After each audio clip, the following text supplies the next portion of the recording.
Hi, my name is Dr. Rama Kuchipudi. I'm an anesthesiologist with Metro Anesthesia Consultants based in Phoenix and Scottsdale, Arizona. I'm here today to tell you a little bit about your upcoming surgery and what to expect. As an anesthesiologist, I am a physician in the operating room with you, your surgeon, and your operating room nurses in order to make sure your elective surgery is as pleasant, as comfortable, and most importantly, as safe as possible. We all work together in a team approach. So what exactly is anesthesia? Well, the definition encompasses many things, such as pain control, amnesia so you don't remember anything, anxiolysis, which means decreasing your anxiety prior to being put to sleep, muscle relaxation so you don't move during the surgery and so that the operative site is completely relaxed, and unconsciousness so you're completely unaware of what's happening. We use a variety of drugs to achieve all of these effects. And for the specific types of drugs used, you can discuss that with your anesthesiologist during your pre-op visit. You may have heard of different types of anesthetics, such as general anesthesia, blocks, regional anesthesia, twilight, and others. What exactly are all of these? Well, each one has its place in the operating room, and depending on your surgery, your medical conditions, and your surgeon's preference, some may be indicated and some may not. Your anesthesiologist will discuss with you what options are available and what's appropriate for you and your surgery. Each one of the anesthesia techniques I just described has its own unique risks, complications, and side effects. Patients can commonly experience nausea, vomiting, itching, sedation, respiratory depression, urinary retention, and constipation. Our goal is to use what's called multimodal anesthesia to help prevent some or all of these side effects. Multimodal anesthesia is using 2 or more drugs that all work by a different mechanism of action to help relieve side effects and provide additive or synergistic effects with each other.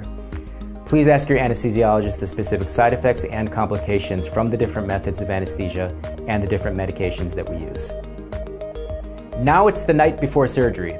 You've been getting barraged with a number of phone calls from the hospital or surgery center, from your surgeon's office, or from your anesthesiologist. Why are they all telling you you're not supposed to eat or drink anything after midnight? Because we want your stomach empty for the surgery. When a patient is under anesthesia, a lot of the muscles in the body tend to relax, and this includes the esophageal muscles. If a patient has a full stomach, there's a risk that the material in the stomach can come back up and make its way into the patient's lungs. This is what's called aspiration, which can be disastrous. It can result in pneumonia, respiratory depression, or even death. This is a very, very serious issue and the instructions need to be followed very closely.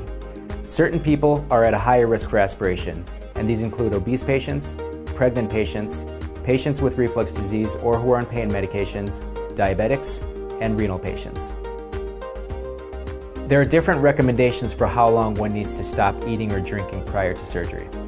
Typically for adults, the recommendation is nothing by mouth after midnight.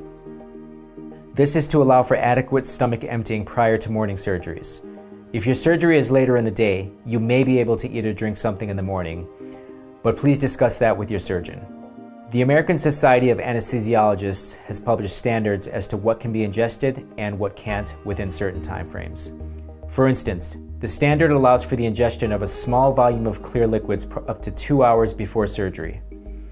A clear liquid is something you can see through, like water, Sprite, or coffee with no cream and no sugar. Milk is not a clear liquid. For babies, infants can have breast milk up to 4 hours prior to surgery. For infant formula, it's 6 hours.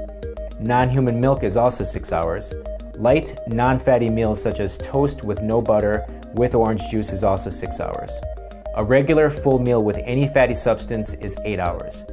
Again, these rules are there to help protect you.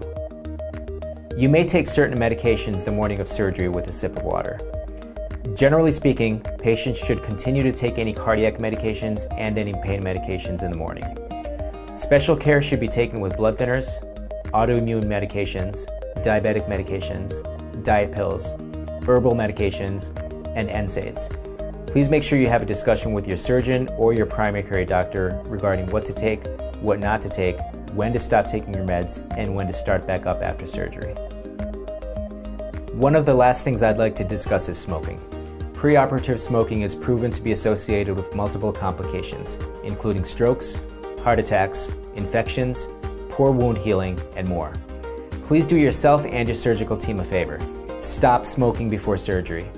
The The CDC recommends stopping for a full 30 days prior to surgery, but even stopping 12 hours prior to the procedure has some benefits. Finally, the day of surgery has arrived. Your anesthesiologist will ask you several questions, including when you last ate or drank anything, remember the NPO rules, if you have any allergies, if you or your family have ever had any problems with anesthesia, and other general questions related to the surgery itself, and a brief targeted medical history. Please come prepared to answer these questions. Okay, it's time to roll into the operating room. Again, my name is Rama Kuchipudi. I really hope you enjoyed watching this video, and please feel free to reach out with any questions. Thank you.